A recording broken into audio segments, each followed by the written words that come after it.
So instead of having to kind of anesthetize it and just sit down so that my brain can do all the thinking, I'm aware that I can use the systems of my body.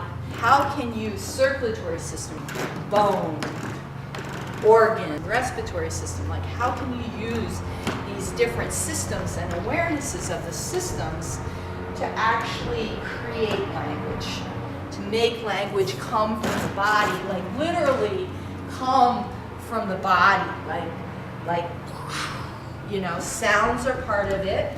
The hieroglyphs, like writing in this way that is in between words and the body, like finding ways on big pieces of paper to keep the body active when you make scripts, and then taking those pieces of paper and trying to see what it's like to read the script and to follow that script, and whether we could recognize the script, whether people who wrote it out of a certain movement experience could then see people actually use it again and kind of expand that movement experience maybe. I find myself all the time, I mean, I think I've been doing this all along, I talk about contact in terms of language, like having a contact language or like a vocabulary. I use those words all the time, and I'm like really aware of that, because I do think that I talk about it a lot as a conversation. I find myself doing that all the time in class, like having a conversation with your partner, and I see it and feel it that way as an exchange and a communication with misunderstandings, with like shared vocabularies of like, oh, we're really understanding each other right now because like we're both familiar with what's happening. And then like if you start speaking this other language or moving this other language, like I don't really know, but sometimes it can be really exciting because it's new and like I can learn and follow, and like sometimes it doesn't really matter. I don't know, like I think that for me that's a really useful metaphor, and I experience it that way a lot. It is very much a means of communicating. I mean, there are techniques or like moves or things like that, but sort of the most important is uninhibited physical communication. I think that there are certain sort of tricks that we learn in the class that are awesome and really cool to know how to do, but I don't think they're mandatory. Most of it is about how you think about it in your brain, and so if you just think, I'm going to go to a contact jam and see what happens, then I think it's going to be great. I do think you can learn how to do contact, but I don't think that makes you better at it than anybody else. And we're all dancing with each other, so this vocabulary movement just gets sort of churned around, and we're all stewing together and like making this like Oberlin contact stew. And in other places there are other teachers who teach it in different ways. I've definitely experienced at times going to workshops about contact and having this teacher that I'm unfamiliar with and being sort of uncomfortable and almost like frustrated, because it's like, this isn't the contact that I know, and like I feel like I have some facility with the contact language that I'm familiar with, and so when I'm put in this situation where it's this unfamiliar contact language, I'm like, wait a minute, like I know how to do contact and this like isn't familiar, and it can be uncomfortable sometimes, but there's also something so exciting and nourishing and like really delicious about it.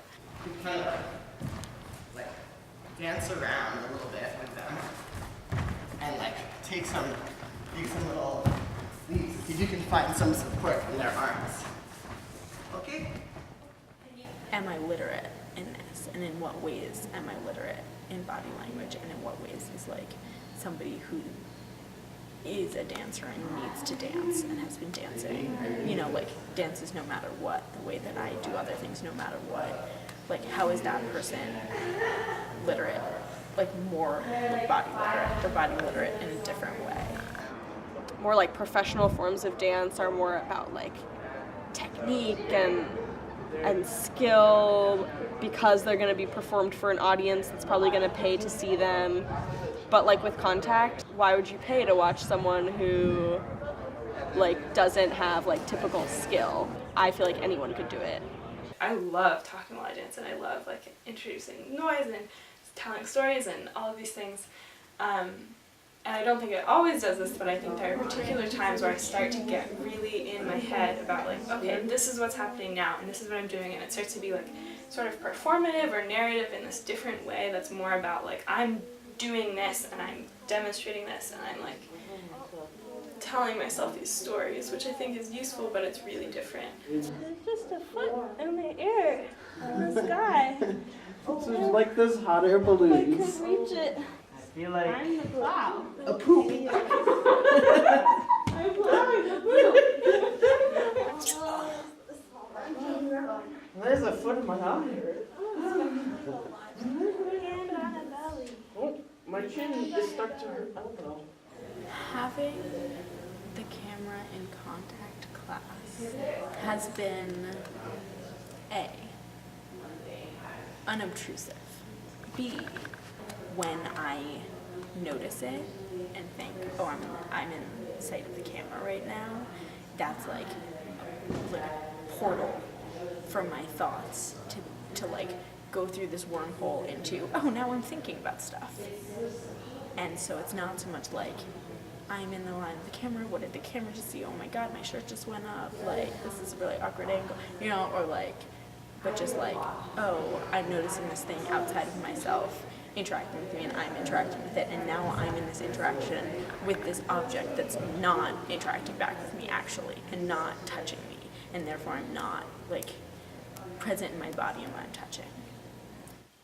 For a while, I really wasn't interested in analyzing contact. I wasn't excited about pictures of it, or films of it, or reading about it, or any of that. And I feel like that's kind of changing now. I've been super excited about having films of class. But, yeah. Or like the one day in class where I was using the camera a lot, I was like, this changes everything about how I'm experiencing this class. Like having the camera and like choosing where to look and like zooming in and out and moving around the room, I was just like, a whole new experience.